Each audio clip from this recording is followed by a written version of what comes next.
Salut tout le monde, aujourd'hui on se retrouve pour une vidéo club lecture du mois d'octobre.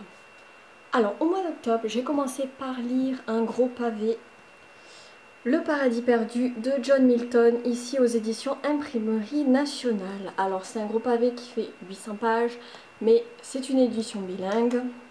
Il y a un côté en anglais et un côté en français, donc en fait on ne lit qu'une page sur deux, mais bon ça fait quand même 400 pages. Alors, John Milton, c'est un poète anglais du XVIIe siècle qui a écrit ce très long poème épique sur le modèle de la Genèse. Donc de quoi ça parle? En fait, Satan se rebelle contre Dieu et pour le punir, Dieu décide de l'envoyer en enfer.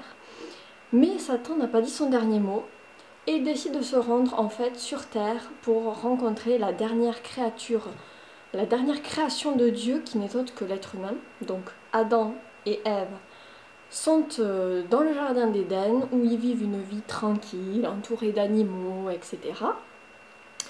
Et un jour, tout le monde connaît l'histoire, Satan se déguise en serpent et va tenter Ève en lui l'incitant à goûter le fruit de la connaissance, le seul arbre qu'ils n'ont pas le droit de toucher.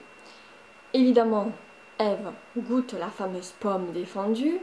Adam est outré par la faute d'Ève, mais décide quand même de manger le fruit avec elle pour ne pas la laisser toute seule face au châtiment de Dieu. Bien évidemment, Dieu, qui est très en colère, les rend mortels. Ève, tu enfanteras dans la douleur. Et puis Adam, tu gagneras ton pain à la sueur de ton front. Et ils sont chassés du paradis terrestre. Voilà, ils doivent quitter le jardin d'Éden pour se rendre sur la terre que nous connaissons. Donc, évidemment, je vous ai pas spoilé, tout le monde connaît cette histoire, mais je trouve que John Milton l'a très très bien écrit. C'est donc un long poème épique de 12 livres. C'est très très bien décrit. Voilà, moi j'ai bien aimé, c'est vrai que c'est quand même assez long à lire, mais voilà, c'est quand même un classique de la littérature anglo-saxonne et je suis contente de l'avoir lu.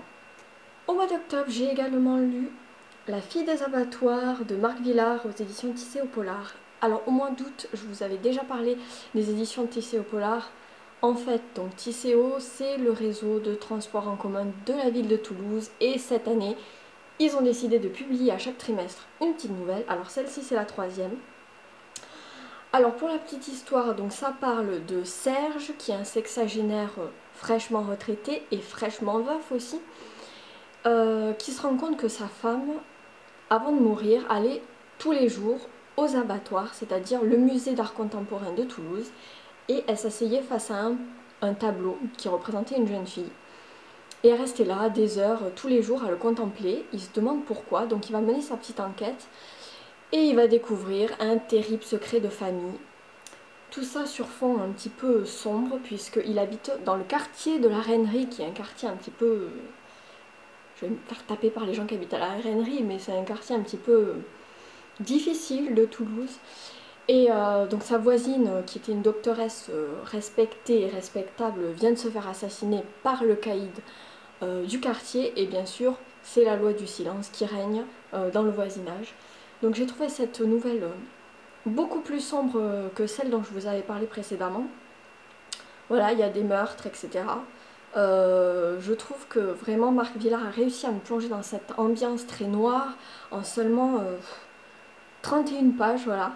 Donc j'ai bien aimé cette nouvelle, voilà. D'ailleurs, si vous aussi vous voulez lire cette nouvelle, bien sûr vous pouvez aller la télécharger gratuitement sur le site de Tisséo Polar. Je vous mettrai le lien en dessous de cette vidéo. Mais j'ai également deux exemplaires à vous faire gagner. Pour cela, c'est très simple. Il suffit de mettre un commentaire en dessous de cette vidéo. Et je contacterai les deux gagnants par message privé YouTube afin qu'ils me donnent leur nom et leur adresse. Ouais. Au mois d'octobre, j'ai également lu Le meurtre de Roger Ackroyd d'Agatha Christie aux éditions Le Livre de Poche. Alors, ce livre, je l'ai piqué un peu dans la bibliothèque de mon père. Encore un Agatha Christie que je n'avais pas lu, maintenant c'est fait. Donc ici on retrouve Hercule Poirot pour une enquête sur le meurtre donc, de Roger Ackroyd, qui est un éminent membre du petit village anglais où il habite.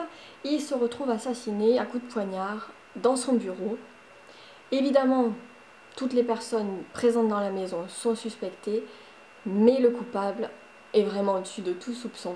Je suis restée sur le cul, mais voilà, Hercule Poirot a réussi à résoudre l'énigme. Donc vraiment un très très bon petit livre. Voilà, je vous le conseille. Également, au mois d'octobre, j'ai lu l'Odyssée d'Homère, ici aux éditions Le Livre de Poche. Alors je vous avais parlé de l'Iliade au mois d'août. Évidemment, j'ai lu la suite, l'Odyssée. Donc l'Iliade parlait de la guerre de Troie. L'Odyssée raconte après la guerre de Troie, une fois que les Grecs ont gagné la guerre face aux Troyens grâce au cheval de Troie, Ulysse décide de rentrer chez lui à Ithaque pour retrouver sa femme Pénélope et son fils Télémaque, mais les dieux en ont décidé autrement et le font voguer au gré des vents, au gré des mers, au gré des aventures. Il rencontre plein d'aventures, plein de rebondissements, plein de personnages fantastiques, notamment un cyclope, la sorcière Circé, la nymphe Calypso qui tombe amoureuse de lui et qui veut plus le laisser partir. Enfin, il lui arrive plein d'aventures et il raconte tout ça dans l'Odyssée. Alors, personnellement, j'ai préféré l'Odyssée que l'Iliade parce que l'Iliade est vraiment très linéaire, la narration est parfois un peu avec des longueurs, vous voyez, alors que l'Odyssée, c'est plein de rebondissements, c'est vraiment à l'image d'Ulysse aux 1000 ruses, donc vraiment voilà, c'est une construction un peu plus complexe et j'ai vraiment adoré donc l'Odyssée. Si jamais vous devez lire un Homère et que vous savez pas, vous avez peut-être pas envie de lire les deux, etc., ben, moi je vous conseille donc l'Odyssée. Voilà, c'est tout pour le mois d'octobre. J'espère que ça vous a inspiré. N'hésitez pas à me dire ce que vous en avez pensé. Et on se retrouve bientôt pour une prochaine vidéo. Ciao!